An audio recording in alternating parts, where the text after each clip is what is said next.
आइए मित्रों,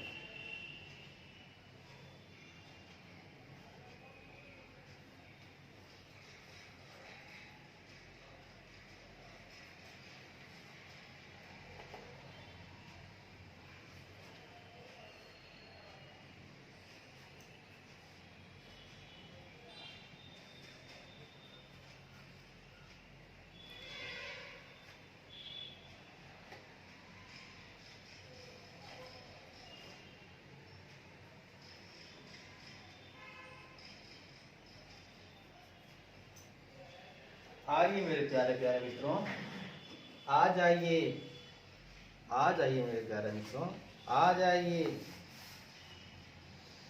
आपका स्वागत है मित्रों, आ जाइए।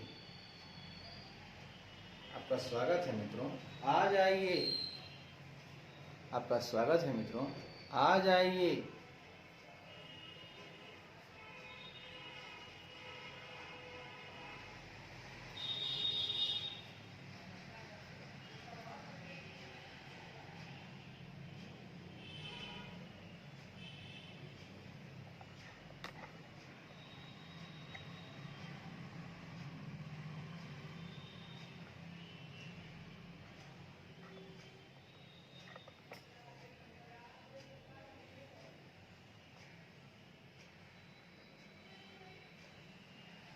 आपका स्वागत है मित्रों, आ जाइए। आपका स्वागत है मित्रों, आ जाइए। आपका स्वागत है मित्रों, आ जाइए। आपका स्वागत है मित्रों, आ जाइए। आ जाइए, एक मिनट में मित्रों।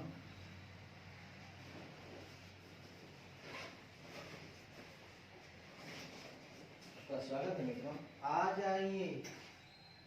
आपका स्वागत है मित्रों, आ जाइए। आपका स्वागत है मित्रों, आ जाइए। आइए मित्रों, आइए। अब हम मित्रों आगे बढ़ते हैं। जैसा कि कल हम लोगों ने एक क्वेश्चन डील किया था, उसको आप 2 बार 3 बार आप खुद से देखते रहेंगे मित्रों। ठीक है मित्रों, आपको सोचना नहीं है मित्रों, 2 बार 3 बार आपको खुद ही चेकअप करना है मित्रों। आइए मित्रों, एक हम चर्चा अब बढ़ाएंगे आगे। वो देखिए मित्रों, तो क्या है, सुनिएगा।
मित्रों,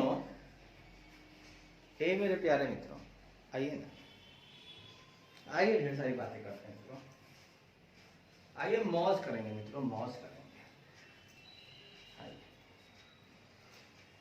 एक और इलस्ट्रेशन की चर्चा आज हम करेंगे। अभी हम लोग AS4 में ही हैं, contingency and events occurring after the balance sheet date. अभी हम उसी चैप्टर में हैं। आइए मित्रों, एक हम पढ़ते हैं इलस्ट्रेशन 1। कहता है मित्रों, in X limited theft of cash of ₹5 lakh by cashier in January 2001। X company limited में, एस कंपनी लिमिटेड में कैशियर द्वारा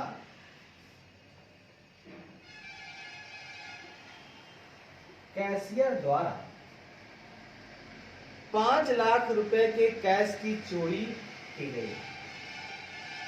5 लाख के कैश की चोरी की गई, मतलब चोरी की गई।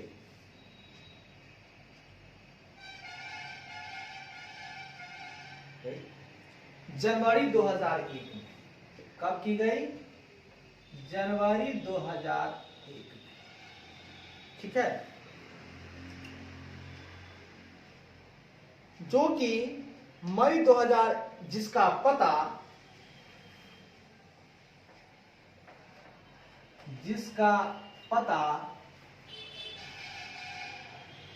कंपनी को मई 2001 में, इसका पता कंपनी को मई 2001 में लगा, इसका पता लगा। Accounts of the company were not be approved by board of directors of the company.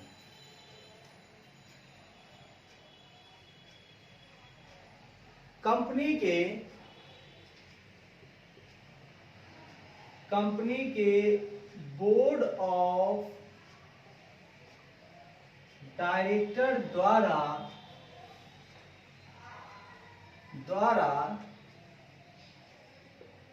अभी तक, कंपनी के बोर्ड ऑफ डायरेक्टर द्वारा अभी तक कंपनी के अकाउंट्स को अप्रूव नहीं किया गया है। अभी तक कंपनी के अकाउंट्स को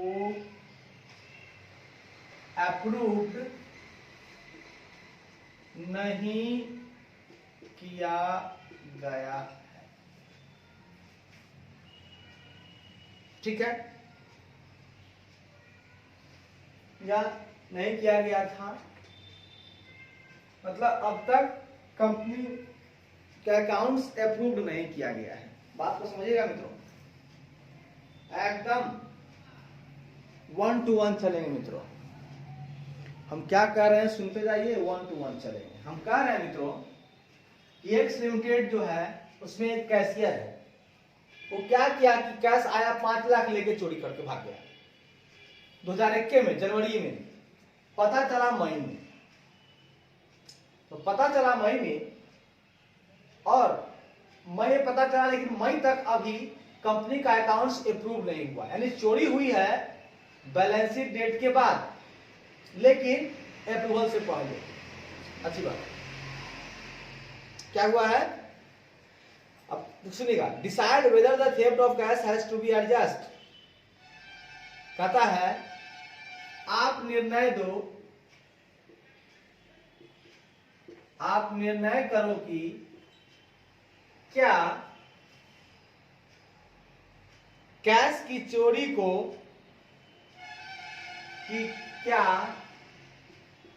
कैश की चोरी को कंपनी के अकाउंट्स में, कैश की चोरी को कंपनी के अकाउंट्स में एडजस्ट किया जाए या नहीं। कब? फॉर द ईयर एंडेड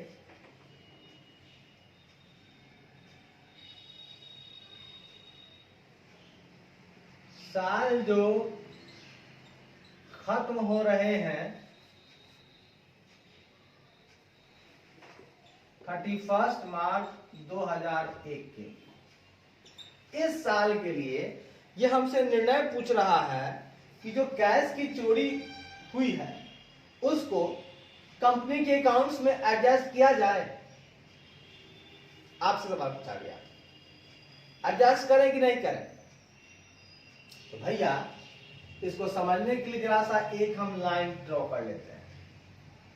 अब 31 मार्च खत्म होने का मतलब है कि ये है 2000 से 2001 वाला। मान लीजिए ये है 1 अप्रैल 2000 और ये है आपका 31 मार्च 2001। सुनिएगा, चोरी कब हुआ है? यहां हुआ है, मान लीजिए जनवरी में चोरी हुआ है। ये हुआ आपका जनवरी 2001। यहां पर क्या हुआ है? चोरी। और पता कब चला है? मार्च, अप्रैल, मई। पता चला है, जनवरी का मतलब हो गया एक। पता चला है आपको 1/5/2001 को पता चला। चोरी हुआ 5 लाख का यहां पे पता चला, लेकिन अभी तक अप्रूव नहीं हुआ है। Company accounts is not approved till the date. मतलब इस डेट तक मित्रों कंपनी का अकाउंट्स अप्रूव्ड नहीं हुआ। आपको क्या लगता है? सुनिए, चूंकि चोरी जनवरी में ही हो गई है, इसको तो मेरे हिसाब से एडजस्ट करने वाली बात होगी। ऐसे हम देख लेते हैं, क्योंकि चोरी तो यहां हो गई, बैलेंस डेट यहां है, भले ही पता चला यहां पर, लेकिन उसका चोरी जो हुआ यहां पर, लेकिन साहब पता तो नहीं चला था ना। चोरी हुआ 2001 जनवरी में, लेकिन सवाल उठ रहा है कि पता तो चल रहा है बाद में। ऐसा कोई कंडीशन कहां एग्जिस्ट कर रहा है कि सर चोरी सर लग तो नहीं रहा? नहीं सर, हम इसे एडजस्ट नहीं करेंगे। No adjustment. हमको कुछ कहा चोरी हुआ है तो पता चला बाद में ना साहब। चोरी यहां हुआ, कोई कंडीशन कहां दिख रहा था? हम इसको एडजस्ट नहीं करना चाहते। जरा देखें इसमें क्या कर रहा है।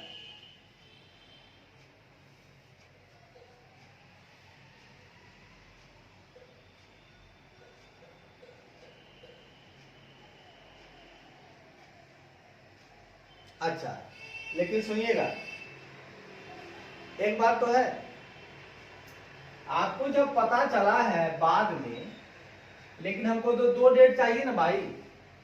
मेरा जो अप्रूवल का डेट है वो तो आया ही नहीं है, अब तक अकाउंट से अप्रूव हुआ नहीं था ना। इसीलिए इसको एडजस्ट करेंगे साहब, एकदम प्यार से समझेंगे कि हम एडजस्टमेंट कब करेंगे। हम इसलिए कर रहे हैं एडजस्टमेंट क्योंकि अप्रूवल नहीं हुआ दोस्तों।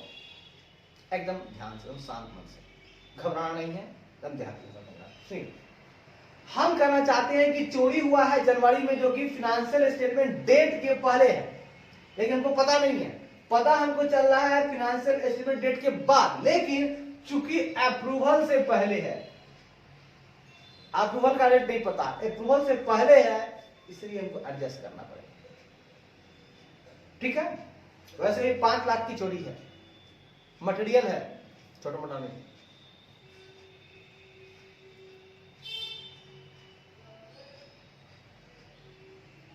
आइए तो लिखते हैं, अब इसका जवाब लिखते हैं मित्रों, एकदम प्यार से इसका जवाब लिखते हैं, घबराना नहीं। इसका जवाब एकदम प्यार से लिखना है। क्वेश्चन समझ में आ गया है? इसका जवाब प्यार से लिखना है। सुनिए इसका जवाब क्या है।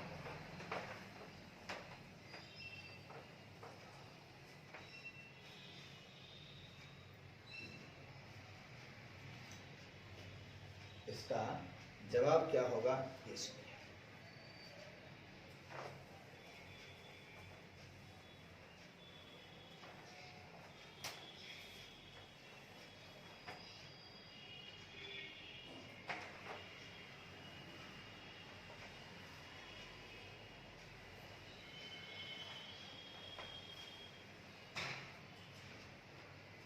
इसका जवाब क्या होगा मित्रों, ये आपको हम बताना चाहते हैं।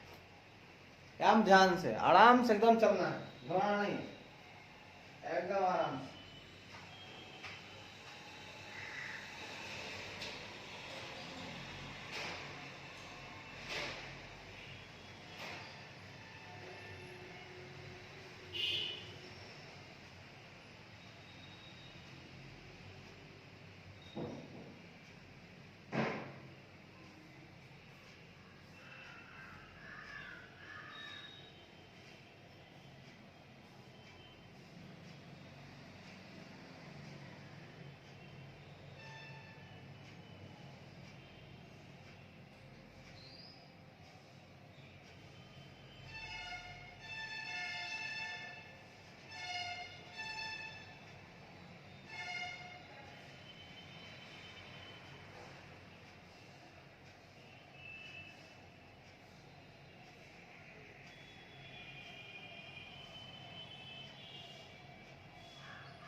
तो मित्रों, आप तो सोच रहे हैं कहाँ चले गए हम। ये मेरे मित्रों, मैं आप ही लोग के पास हूँ, कहीं दूर नहीं। आइए तो हम चर्चा को आगे बढ़ाते हैं। कहता है एज पर मतलब एज फोर रिवाइज्ड के अनुसार, इसका जवाब लिख रहे हैं, आंसर। ठीक है, एज फोर रिवाइज्ड के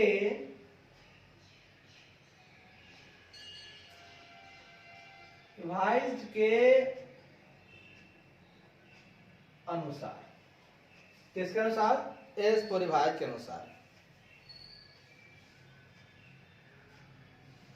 रिवाइज्ड क्या है, AS four revised contingency and events occurring after the balance sheet date. Contingencies and events occurring after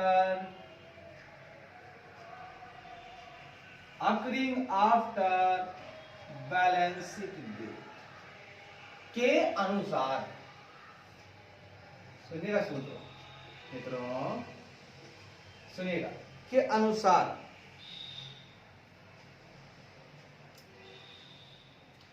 जो इवेंट्स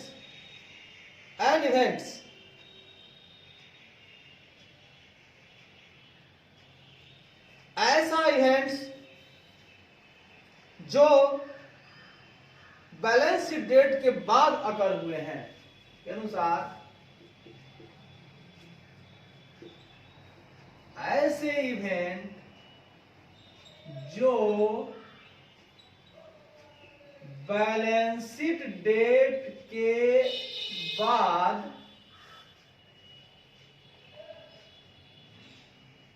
अकर हुए हैं,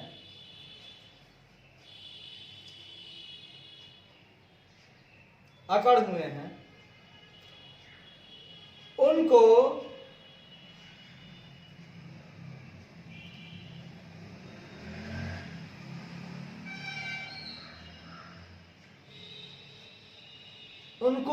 एडजस्ट करने की आवश्यकता पड़ सकती है। ठीक है, कहां करनी पड़ सकती है? एसेट, लायबिलिटी, एक्सपेंस और इनकम हुए हैं, उनसे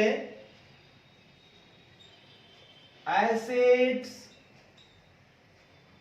लायबिलिटीज, इनकम एंड एक्सपेंसेस के रिपोर्टेड वैल्यू को एडजस्टमेंट करने की आवश्यकता पड़ सकती है, आवश्यकता पड़ सकती है। मित्रों, मैंने क्या कर दिया? केस फॉर रिवाइज कहता है, जिसका नाम है contingency and events occurring after the balance sheet date. तो उसके अनुसार ऐसा इवेंट जो बैलेंस शीट डेट के बाद अकर हुए हैं, उनसे asset, liabilities, income and expense का जो रिपोर्टिंग वैल्यू है, जो रिपोर्ट किया गया वैल्यू है, वैल्यू में वैल्यू को या में एडजस्टमेंट की आवश्यकता पड़ सकती है। जैसे इवेंट हुआ है तो चेंजिंग आएगा, वो चेंजिंग आपके बैलेंस शीट में जो दिया हुआ एसेट, लायबिलिटीज और पीएल में दिया हुआ इनकम, एक्सपेंस, उस दोनों में आपको एडजस्टमेंट करने की आवश्यकता पड़ सकती है। मित्रों, कैसे करना है सुनिए। अगर फ्रॉड का पता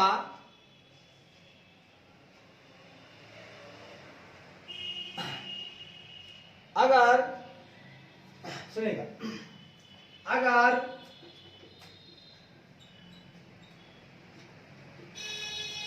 अकाउंटिंग पीरियड में हुए फ्रॉड का पता बैलेंस शीट डेट के बाद चलता है, का पता बैलेंस शीट डेट के बाद चलता है। कब पता चलता है? अकाउंटिंग पीरियड में जो फ्रॉड हुआ है मित्रों, जो फ्रॉड, हाँ कहिए भैया, हेलो कहिए। हाँ तो दुकान में काम है तो आप हमसे मिलिए ना, कहिए ना क्या कितना 500 निकालने में बहुत लफड़ा है। क्या बताते हैं, अब जो है पर ट्रांजेक्शन पर 36 रुपया बैंक काटती है, तो 500 निकालेंगे 36 रुपया काटेंगे, तो अच्छा बात नहीं है। हमको भी खराब लगेगा, आपको भी खराब लगेगा। आप उसके बाद जो है चार्ज है तो लगेगा 10 रुपया, 40 रुपया करवा लीजिएगा, 500 निकालने में कैसा होगा। जब तक 10 हजार निकालना हो तब निकलवाइएगा।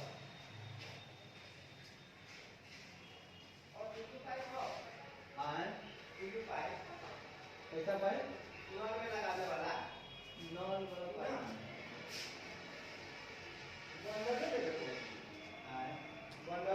अच्छा, हाँ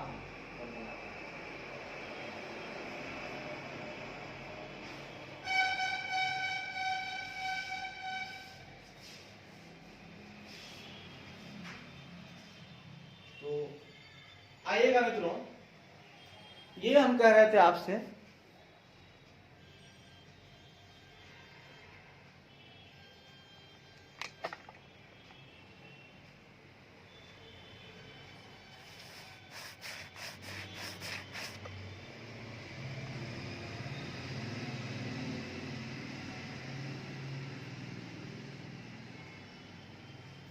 आए मित्रों, तो अगर अकाउंटिंग पीरियड में हुए फ्रॉड का पता जो है आपको बैलेंस शीट डेट के बाद चलता है, लेकिन फिनेंशियल स्टेटमेंट के अप्रूवल से पहले के बाद, लेकिन फिनेंशियल स्टेटमेंट के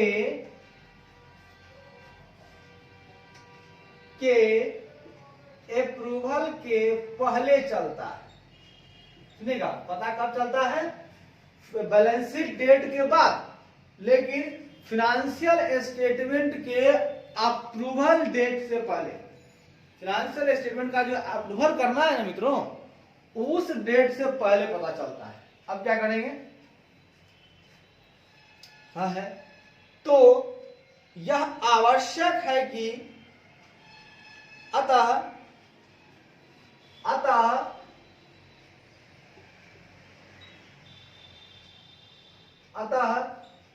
इस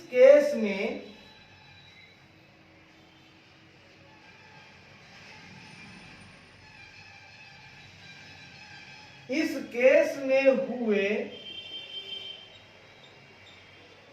5 लाख रुपए कैश के लॉस को रिकॉग्नाइज करने की जरूरत है। लॉस को रिकॉग्नाइज करने की जरूरत है और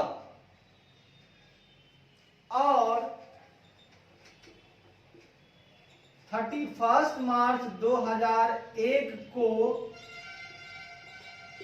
खत्म होने वाले वर्ष में ही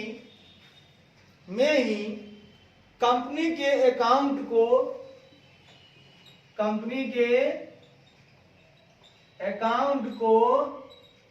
एडजस्ट करने की जरूरत है।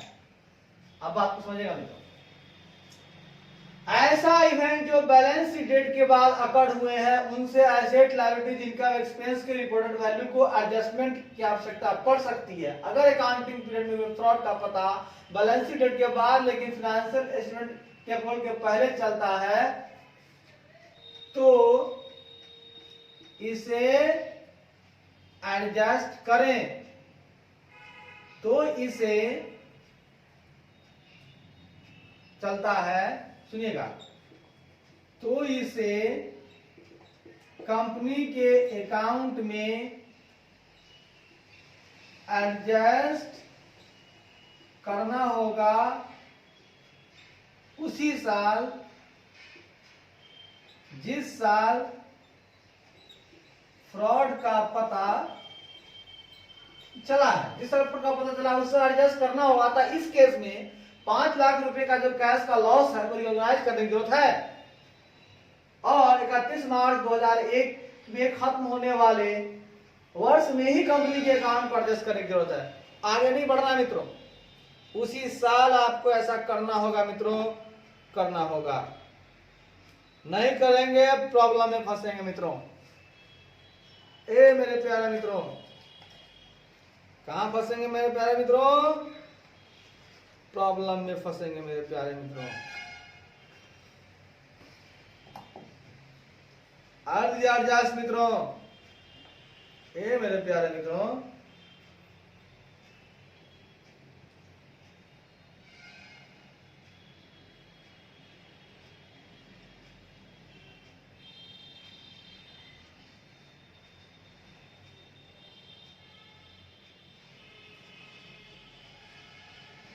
हे मेरे प्यारे मित्रों,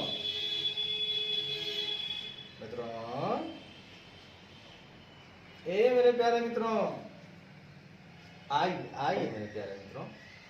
इस तरह से हमने इस क्वेश्चन का जवाब दे दिया और बहुत बढ़िया ही नहीं, बहुत उम्दा जवाब दे दिया। ठीक है मित्रों,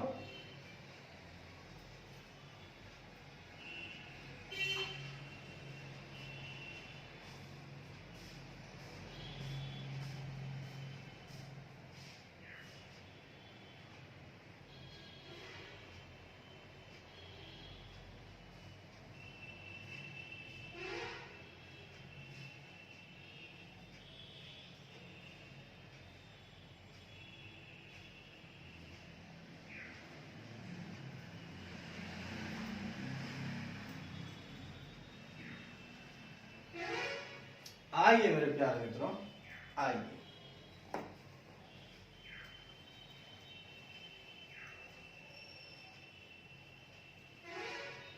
अब आगे बढ़ते हैं।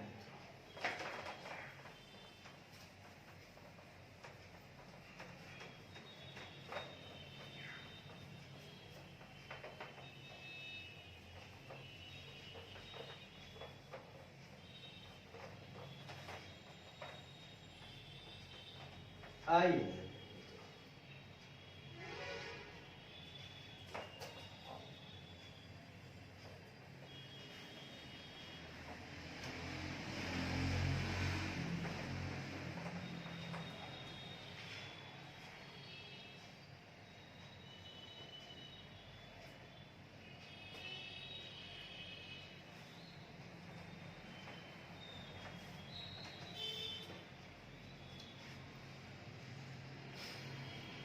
अगला है इलस्ट्रेशन, सुनिएगा मित्रों।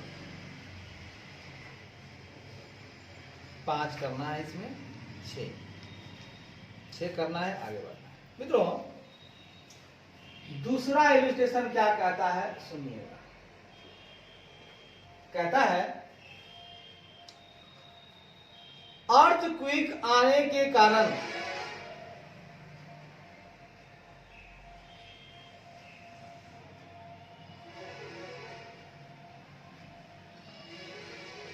बीस 5/2002 को, कब सर जी, 20/5/2002 को भूकंप, मतलब अर्थक्वेक, भूकंप आने के कारण एसीओ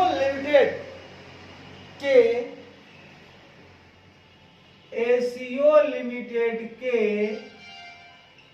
मेजर वेयरहाउस का विनाश हो गया।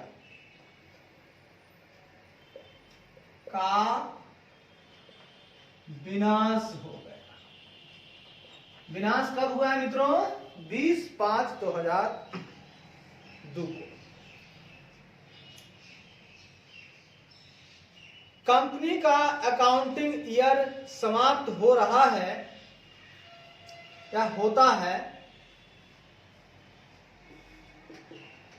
कंपनी का अकाउंटिंग ईयर समाप्त होता है 31 मार्च 2002, 31 मार्च 2002। सुनिएगा, कहानी 5 में हुई है, लेकिन इंड होता है 2 में। अकाउंट्स वेयर अप्रूव्ड, अकाउंट्स को 30/6/2002 को अप्रूव्ड किया जाता है। कंपनी के अकाउंट्स को 30/6/2002 को 30/6/2002 को अप्रूव्ड किया जाता है। क्या किया गया है, किया गया है, अच्छी बात। अप्रूवल हुआ है बाद में, भूकंप आया है 20/5 के बाद। तो मित्रों क्या करें इसको, भूकंप से हानि होने वाले, भूकंप से हुई हानि का अनुमान, भूकंप से हुई हानि का अनुमान करीब करीब 30 लाख रुपए लगाया गया। 30 लाख लगाया गया। हानि कितना हो रहा है, 30 लाख। अब हमें रीजन बताएं, हमें कारण बताएं, हमें कारण बताएं कि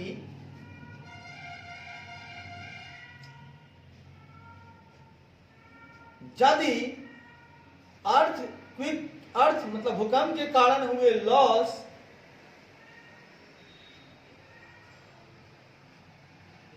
हमें कारण सहित बताएं, कारण सहित बताएं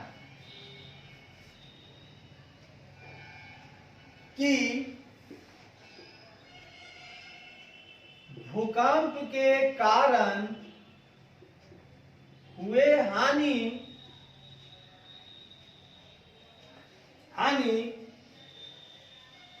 एक एडजस्टिंग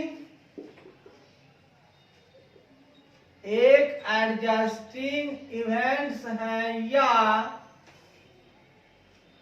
नॉन एडजस्टिंग इवेंट्स। सुनिएगा, भूकंप से हुई जो लॉस है उसको आपको बताना है कि उसको हमको इसी अकाउंटिंग ईयर में एडजस्ट करना है या नहीं। एंड और यह भी बताएं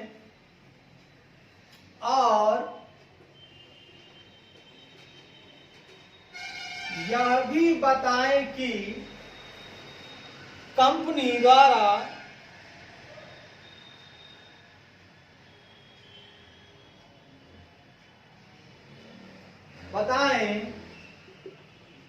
कंपनी द्वारा लॉस के फैक्ट को कैसे डिस्क्लोज किया जाएगा।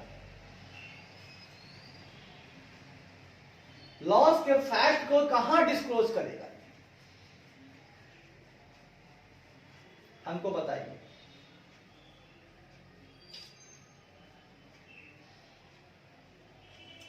ऊपर वाले को तो आपने चोरी को एडजस्ट किया है, लेकिन यहां भूकंप हुआ है। लेकिन ध्यान रखिएगा, गोइंग कंसर्न खतरे में नहीं है, चेक तो करना होगा। अगर खतरा में रहता, चूंकि वहां था कि चोरी हुई थी और चोरी जो है आपको पहले हुआ था 31 मार्च के, लेकिन यहां जो है ना भूकंप आया है, यहां चोरी का तो हमको संभावना नहीं था, अचानक भूकंप आया। अब अचानक भूकंप आया, हमको क्या पता था, हम अकाउंटिंग ईयर बना के रेडी थे और बाद में हुआ है। ठीक है, हम मानते हैं कि अप्रूवल डेट से पहले हुआ है, लेकिन कोई यहां पे एडिशनल कंडीशन एग्जिस्ट नहीं कर रहा है बैलेंस शीट डेट को कि हां संभावना है कि होगी यार भूकंप आएगी, उसका एडिशनल कंडीशन नहीं है मित्रों। तो हम क्या करेंगे, सुनिएगा, इसका जवाब जरा सुन लीजिए,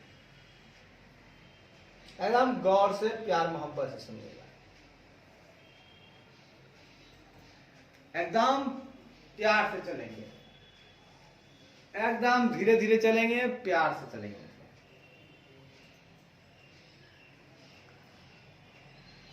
एज फॉर रिवाइज, इसका आंसर लिखिएगा। एज फॉर रिवाइज, इसका नाम है contingency and events. Contingency and events occurring after the balance sheet date. Occurring after the balance sheet date. Occurring after the balance sheet date. हमें बताता है कि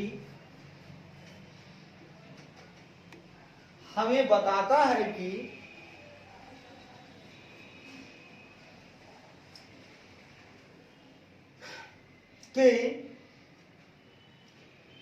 asset and liabilities को adjustment करना उचित नहीं है, बताता है कि ऐसा इवेंट जो बैलेंस शीट डेट के बाद अकर्ड हुए हैं, ऐसा इवेंट जो बैलेंस शीट डेट के बाद अकर्ड हुए हैं, उससे के बाद अकर्ड हुए हैं, उससे एसेट एंड लायबिलिटीज को एडजस्टमेंट करना, उससे एसेट एंड लायबिलिटीज को एडजस्टमेंट करना एप्रोप्रिएट नहीं है, मतलब उचित नहीं है, एडजस्टमेंट करना एप्रोप्रिएट नहीं है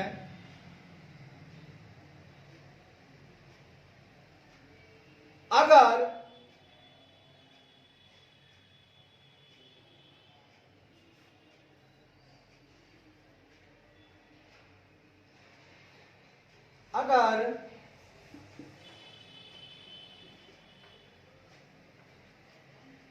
उस इवेंट से संबंधित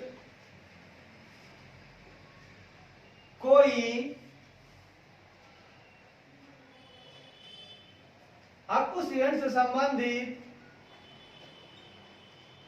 कोई कंडीशन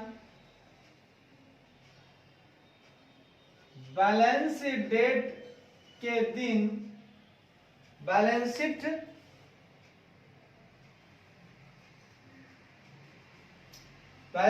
डेट के दिन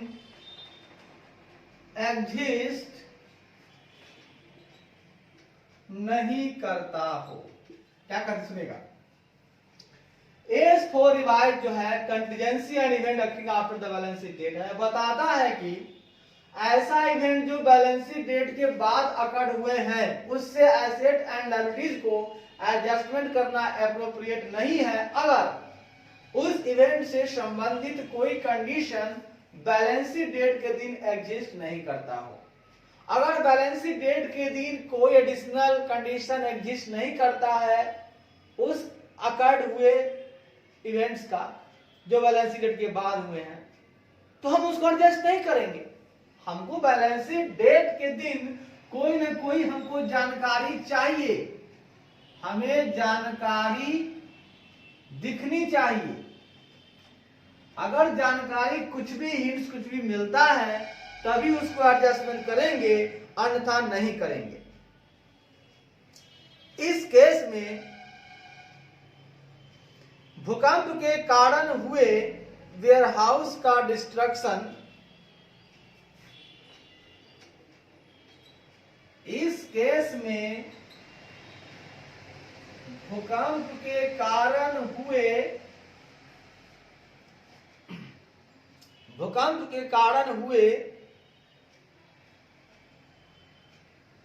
वेयरहाउस का विनाश को के कारण हुए वेयरहाउस के विनाश को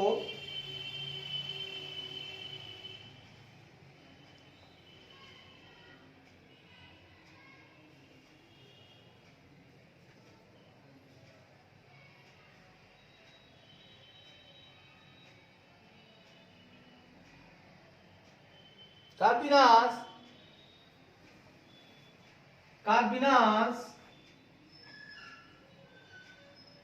बैलेंस शीट डेट 31 मार्च 2002 बैलेंस शीट डेट 31 मार्च 2002 को एग्जिस्ट नहीं करती है, को एग्जिस्ट नहीं करती है मित्रों। उस तारीख को कोई चर्चा नहीं है। इसीलिए भूकंप से हुए लॉस, इसीलिए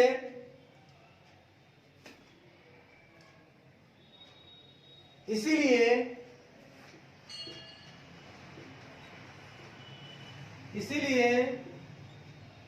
लॉस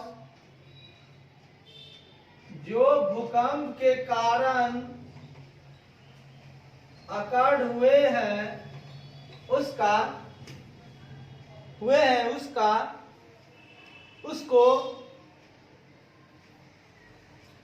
उसको फिनेंशियल ईयर 2001-2 में रिकॉग्नाइज्ड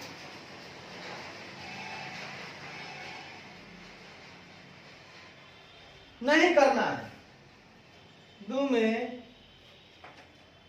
रिकॉग्नाइज्ड नहीं करना है। मित्रों, मेरे प्यारे मित्रों, हम इस केस में रिकॉग्नाइज नहीं करेंगे मित्रों। क्यों नहीं करेंगे? क्योंकि भूकंप का कोई आशा दिख ही नहीं रहा था 31 मार्च 2002 को। जब एग्जिस्ट किया नहीं है तो इस लॉ भले ही वो अप्रूवल से पहले पता चला है, लेकिन हमको कंडीशन कहता है कि हमको एडिशनल कंडीशन चाहिए कि वो इवेंट होने वाला है। इसलिए लॉस के कारण अकड़ हुए, भूकंप के कारण जो लॉस अकड़ हुए हैं उसका फाइनेंशियल ईयर 1-2 में उसको फाइनेंशियल ईयर 1-2 में रिकॉग्नाइज नहीं करना है।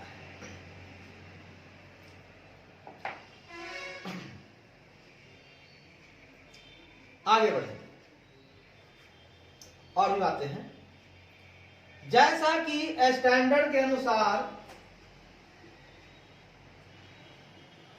जैसा कि इस स्टैंडर्ड के अनुसार कोई अनयूजुअल चेंज हुआ हो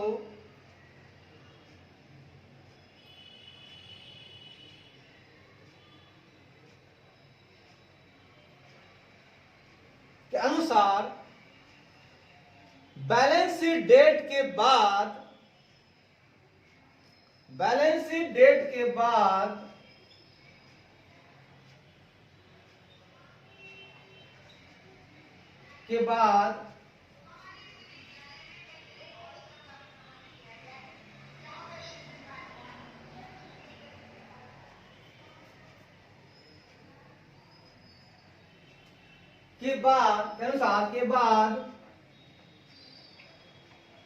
हुए इवेंट्स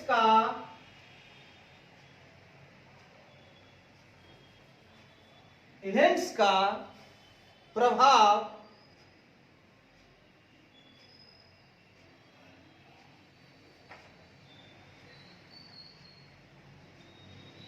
से हुए अनयूजुअल चेंज का प्रभाव इतना ज्यादा है कि एंटरप्राइज का बुनियाद या एग्जिस्टेंस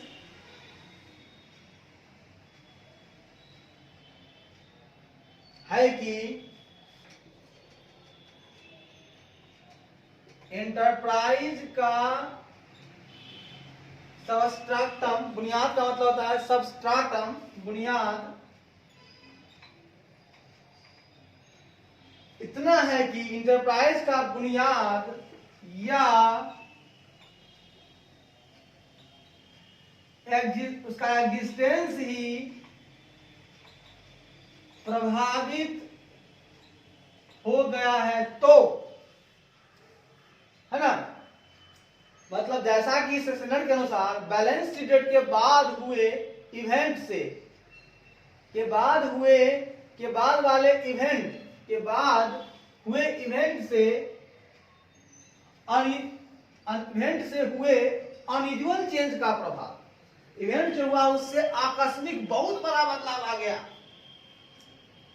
क्या हुआ? बहुत बड़ा बदलाव आ गया मित्रों। अनयूजुअल चेंज, बहुत बड़ा बदलाव आ गया। ठीक है, क्या आ गया मित्रों? ए मित्रों, बहुत बड़ा बदलाव आ गया।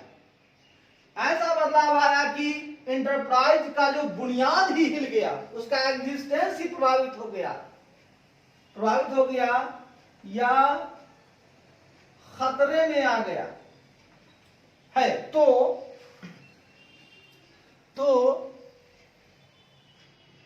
यह सूचित कर सकता है कि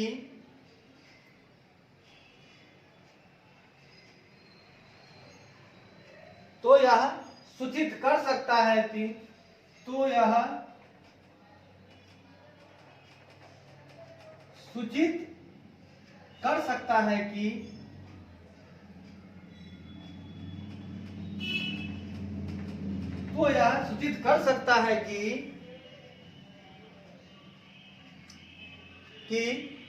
फाइनेंशियल स्टेटमेंट के प्रिपरेशन में करता है कि फाइनेंशियल स्टेटमेंट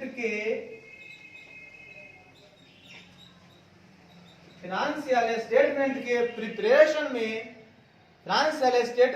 प्रिपरेशन में फंडामेंटल अकाउंटिंग एजम्पशन में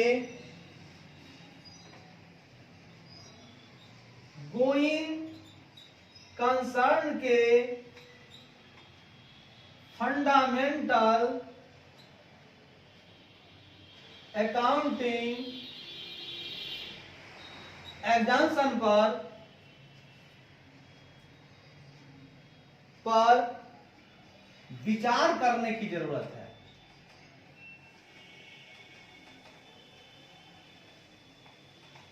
सुनिएगा क्या कहना चाहता है मित्रों, ये मेरे प्यारे मित्रों क्या कहता है, जरा सुनिएगा।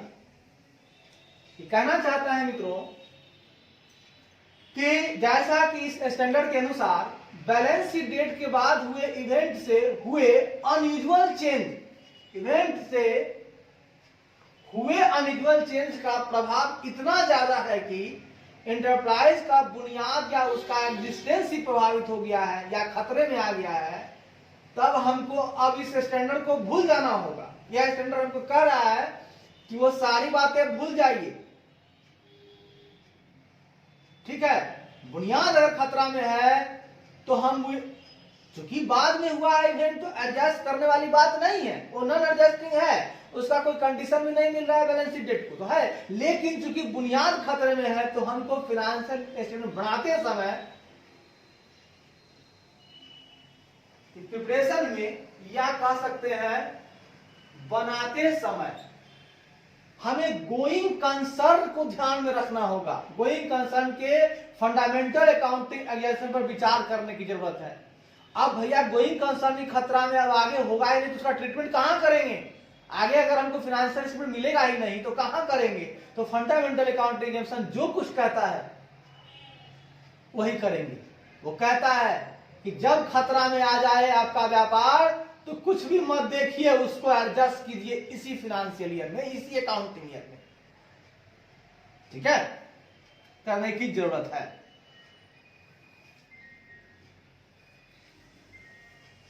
जो भी इंफॉर्मेशन इस क्वेश्चन में दिया गया है उसके अनुसार।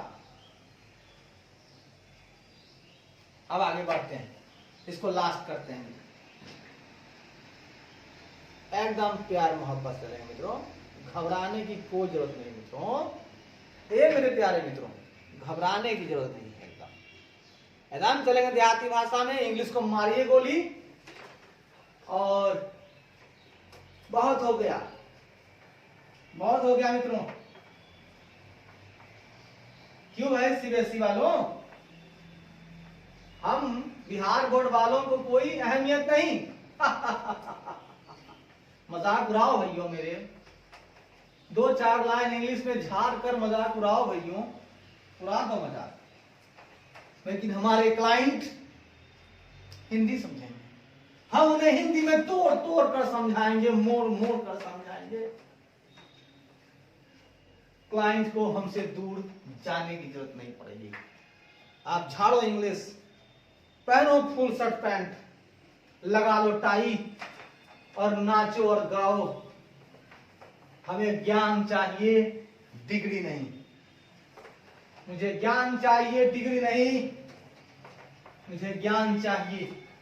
बचपन से ज्ञान की तरफ भागा, पहली बार हमने डिग्री की तरफ भागा और हमें हार मिली। उस हार को जीत में ना बदल दे तो हमारा नाम नहीं।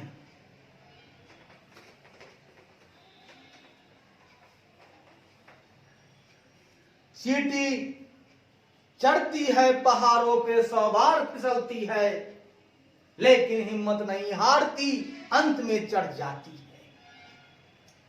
चींटी से बड़ा होता है उसके वो दाने, उसका वजन, फिर भी उसकी हिम्मत इतनी है तीव्र, बार बार गिरने के बाद भी वो उठकर चढ़ जाती है। क्या हम चींटी से भी गिर गए? चींटी से भी गिर गए हम? नहीं दोस्तों, नहीं, नहीं दोस्तों।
नहीं दोस्तों, नहीं।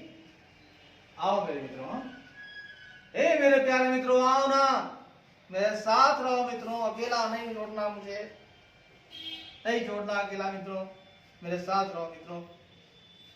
आइए, इस क्वेश्चन में दिए गए इंफॉर्मेशन के अनुसार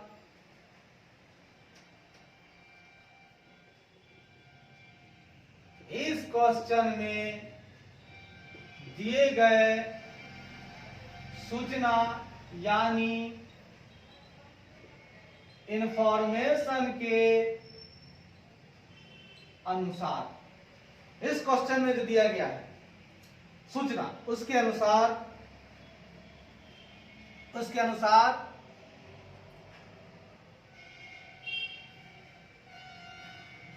अर्थक्वेक के कारण मेजर डिस्ट्रक्शन हुए हैं। भूकंप के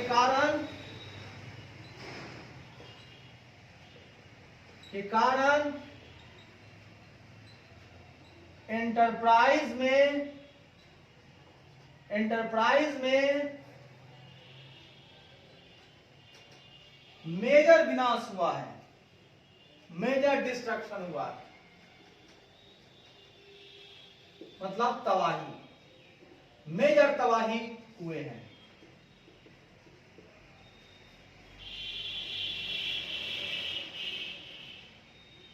मेजर तबाही हुए हैं।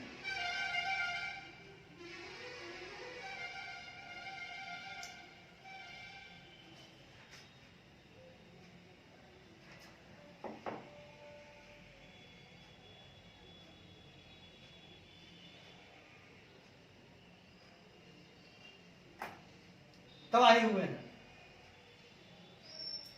इसलिए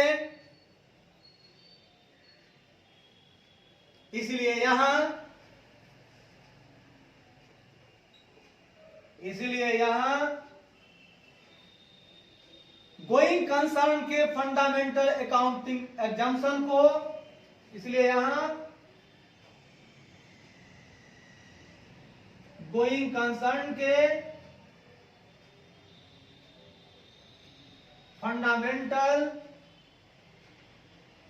अकाउंटिंग एजम्पशन को वही कंसर्न के को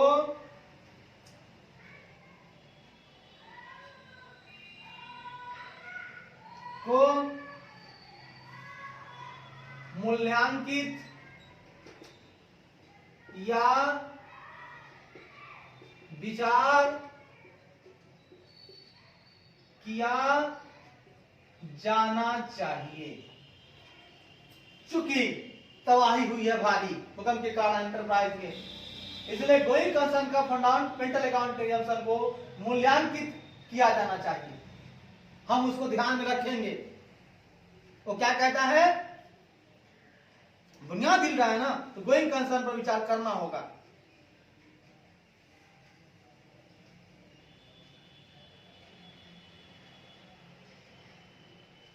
और यहां चाहिए अतः यहां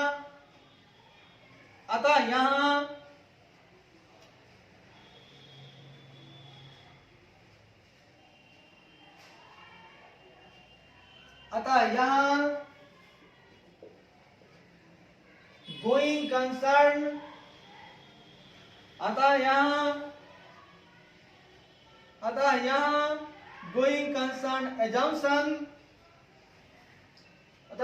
गोइंग कंसर्न एजम्पशन पर विचार करना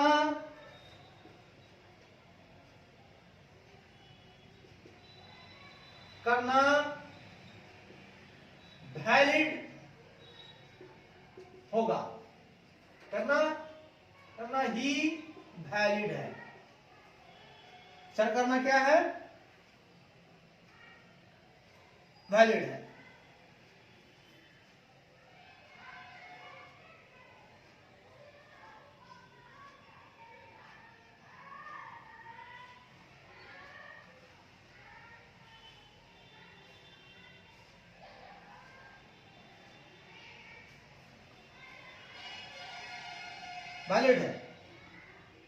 वैलिड है। और भूकंप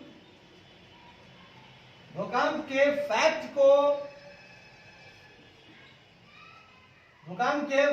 के साथ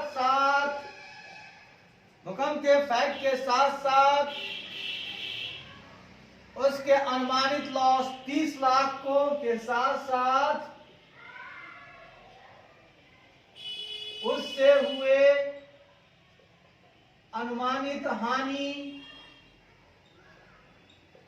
30 लाख रुपए को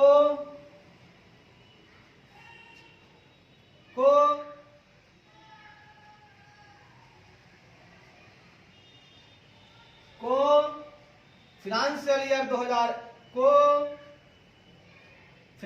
ईयर 2001-2 के लिए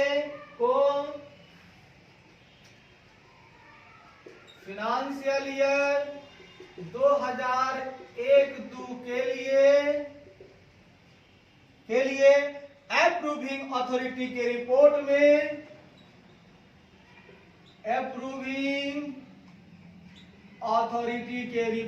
में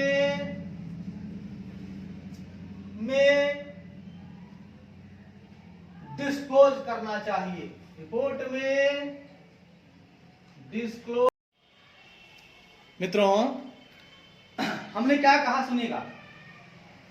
इस क्वेश्चन में दिए गए सूचना जो है, जो भी हमको इंफॉर्मेशन दिया गया है,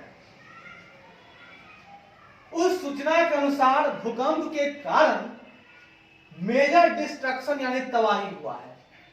इसलिए यहां गोइंग कंसर्न के फंडामेंटल अकाउंटिंग को मूल्यांकित या विचार किया जाना चाहिए। अतः यहां गोइंग कंसर्न एजम्पशन पर विचार करना ही वैलिड है, जो कहता है कि भूकंप के फैक्ट के साथ साथ उससे हुई अनुमानित हानि 30 लाख रुपए को फाइनेंशियल ईयर 2001-2 के लिए अप्रूविंग अथॉरिटी के रिपोर्ट में, कहां के साथ ही अप्रूविंग अथॉरिटी के रिपोर्ट में डिस्क्लोज करना चाहिए, ताकि फाइनेंशियल स्टेटमेंट के यूजर्स प्रॉपर इवैल्यूएशन तथा डिसीजन लेने के योग्य हो जाए। भैया इवैल्यूएशन करना होगा ना, हमको डिसीजन लेना है यूजर्स को क्या करना है, नहीं करना है, रहना है, नहीं रहना है कंपनी में, तो उसके लिए उसको जानकारी तो चाहिए ना। आप फिनेंशियल स्टेटमेंट एडजस्ट नहीं कर रहे हो तो अप्रूविंग अथॉरिटी के रिपोर्ट में आप दिखा दो भैया। चलिए, इस तरह से मित्रों हमारे पास 2 क्वेश्चन खत्म हुए।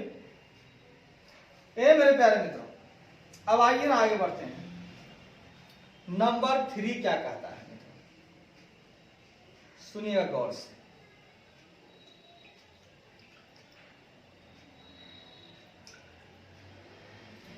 नंबर 3 क्वेश्चन क्या कहता है, सुनिएगा।